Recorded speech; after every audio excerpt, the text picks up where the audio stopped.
where the movie started, facing at a photo they've taken. Space tree flying through the skies and petals happen everywhere.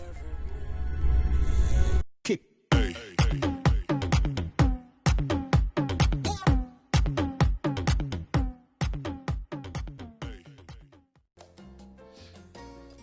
Hello mga kayamers!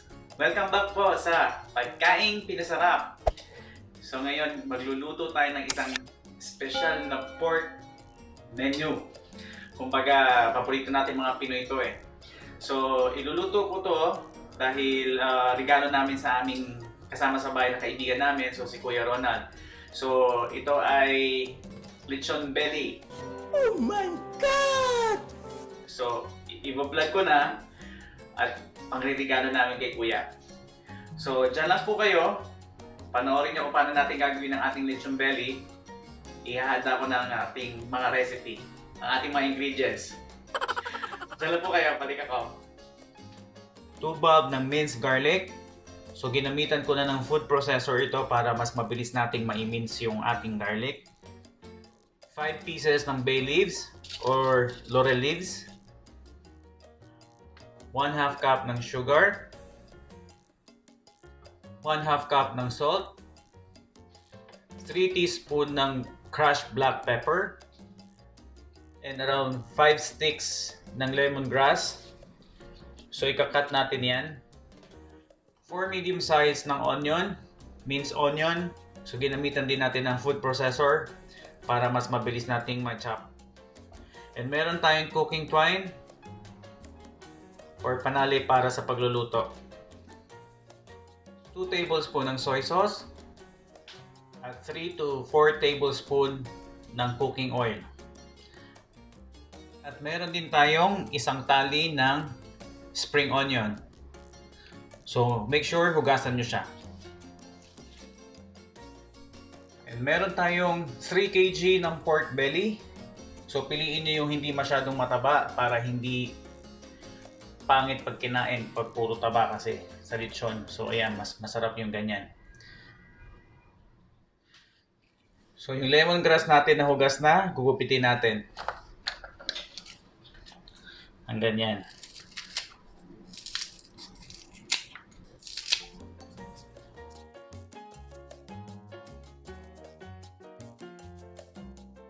So una natin gagawin, magpapakulo tayo ng ating pang-brine.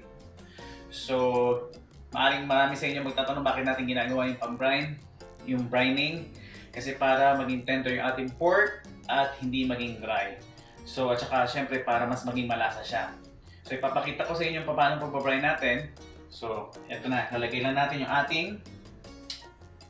yung salt, yung ating sugar,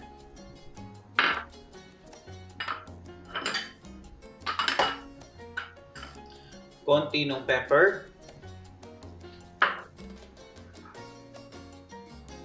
at konti ng ating lemongrass. So pakuluin lang natin yan para medyo matunaw lang siya bago natin ibabad yung pork natin dyan. So ayan, kumukulo na yung ating brine mixture. So kung tama ba yun? Basta ito yung pang-brine natin, kumukulo na siya. So pakuluin natin siya ng mga around 2 to 3 minutes para lumasa lang yung ating lemongrass. Then ilalagay natin siya dun sa tubig na pagbababaran natin. Okay, so ito yung pagbababaran natin ng ating pork belly. So make sure yung gagamitin yung palanggana ay pang pagkain lang. So itong gamit ko is pagkain lang ang ginagamit namin dito. So hindi namin ito ginagamit sa labahan or something. So dahil sa malaki yung karne, kaya palanggana yung gamit ko. So make sure nalulubog yung inyong pork belly sa mixture. So ibubuhos natin dito yung ating pang-brine, yung ating brine mixture. Yan.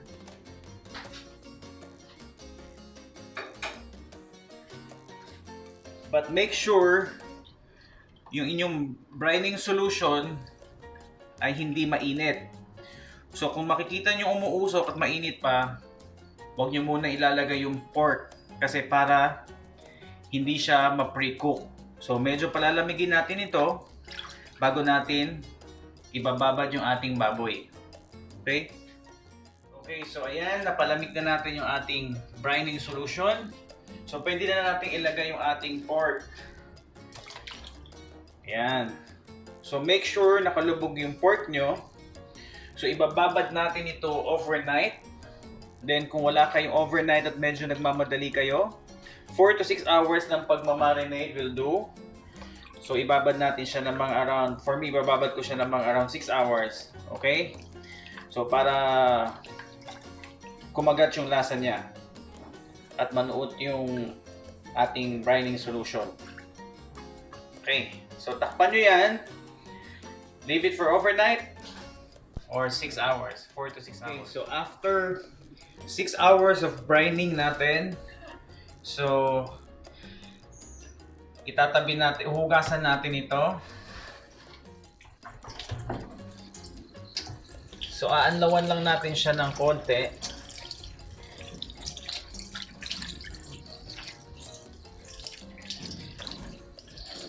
Para maalis yung sobrang alat nung ating brining.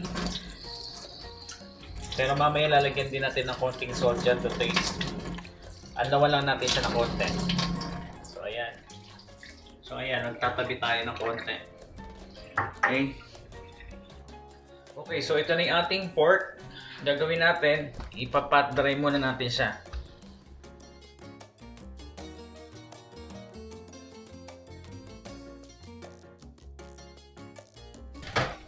So gagamitin natin yung ating langgana para mas makagalaw tayo. So ayan. So, una natin gagawin, season muna natin siya ulit ng konting salt lang. Mga 1/2 teaspoon ng salt. Ayan. Then nilagay natin yung ating onion. Then lagay natin yung ating garlic. Then lagay natin yung ating pepper, yung ating crushed black pepper.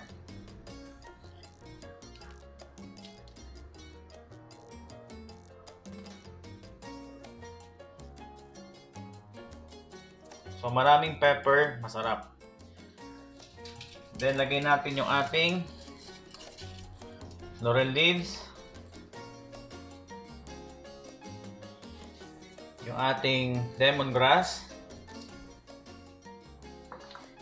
lalagay natin yung ating spring onion. Ngayon, tsaka natin itatali yan. So pwede na nating i-roll yan, tapos itatali natin siya.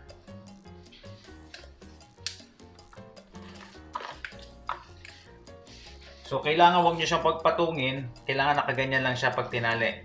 Okay? Okay, so ayan, natali na natin yung ating pork belly. So tingnan mo, ang ganda niya, di ba? So kung may mga lumalabas-labas, balik nyo lang. So masyado siya nabunsal. Balik nyo lang siya. Pahiram muna natin siya ng soy sauce.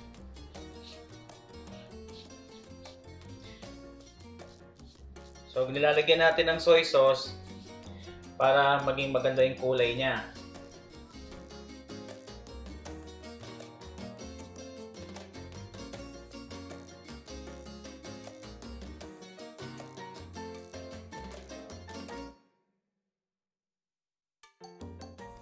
Lagyan muna natin siya ulit ng oil yung side na to bago natin itaob dun sa ating tray.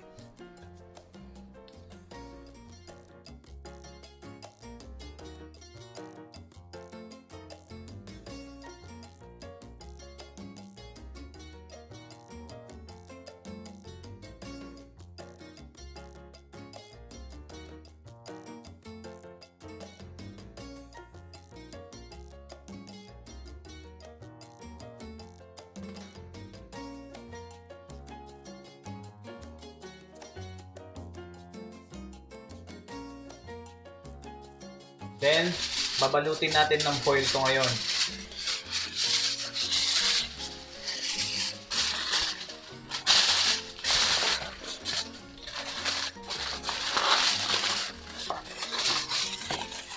Okay, so ayan, na-ready na natin yung ating turbo oven. So kung may oven kayo, syempre much better. Kung wala kayong oven, turbo oven will do. So lagyan natin ng yung tinabi nating sabaw. What? Hindi pala sabaw, yung brine solution. Yan. Yung tinabi nating brine solution. Lagyan natin dyan. Tsaka yung mga nalaglag na mga bawang sibuyas. Yung pang filling natin. So pwede natin lagay dyan. So ayan, nilagyan natin na extender yung ating turbo para tumaas siya. Kasi pag hindi, masusunog agad yung ibabaw ng ating lechon belly. So iturbo natin siya for about 1.5 hour. Sa 175 degrees Celsius muna tayo.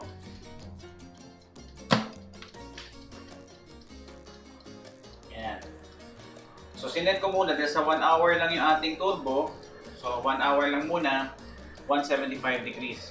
Then magdadagdag na lang tayo mamaya ng 30 minutes. Okay? So ayan na siya. Okay, so natapos na yung ating 1.5 hour ng tuturbo ng ating lechon. So tatanggalin natin yung foil ngayon yan. Okay, so aalisin natin ngayon siya dun sa parang tray na ginamitan natin kanina.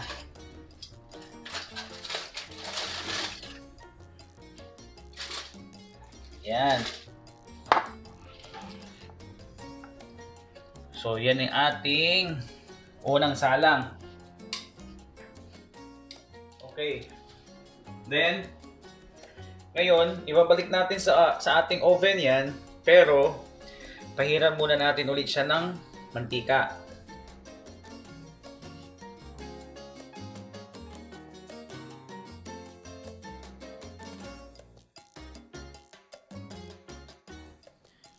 Then ituturbo natin siya ulit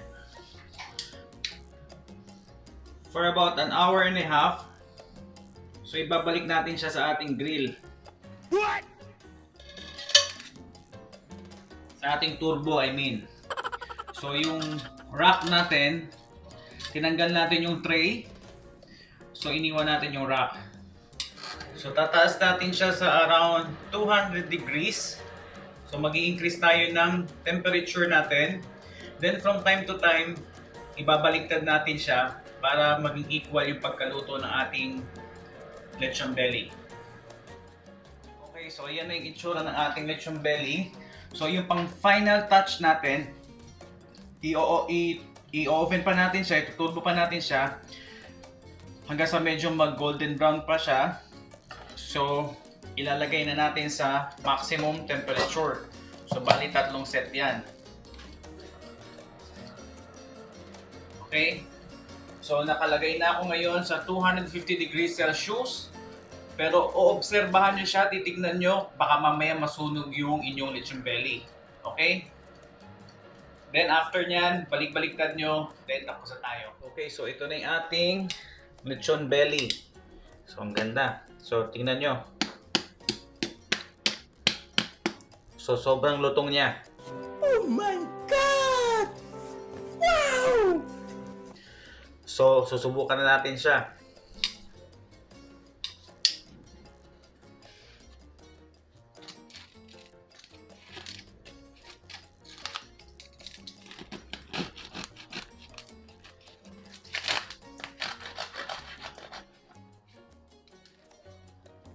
Yan, ating lechon belly. So ang ganda ng loob niya, oh. Diba?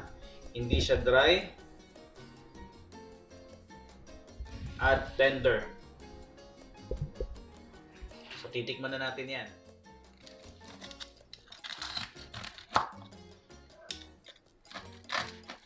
Naririnig niyo yung crunch niya.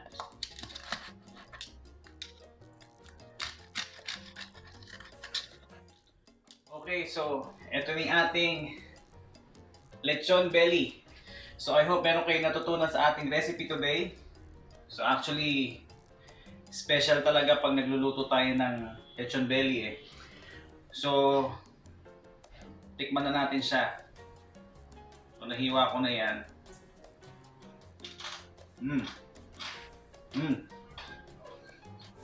Wow!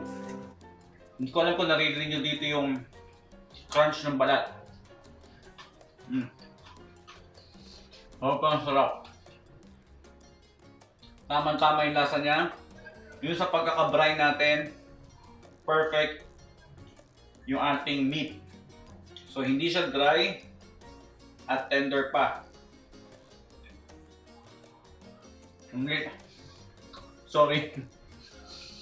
So medyo pigil lang. Mamaya-maya tayo uubos. So again, itong regalo natin eh, tinikman ko na kuya.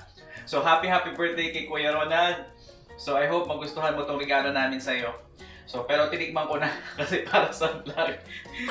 So lahat po kayo dyan, maraming salamat sa pagsuporta. Huwag kayong magsasawa. Huwag nyo kakalimutan to. And then i-click nyo yung bell, yung maliit na button dyan, yung bell button. At i-click nyo yung all para lahat ng uploads natin ma-update kayo at ma-notify kayo. So hanggang sa muli po, lagi kayong mag-iingat at lagi tayong magdarasal. So lagi niyong tatandaan, be happy, be positive, enjoy life. Paalam po, hanggang sa muli. Salamat!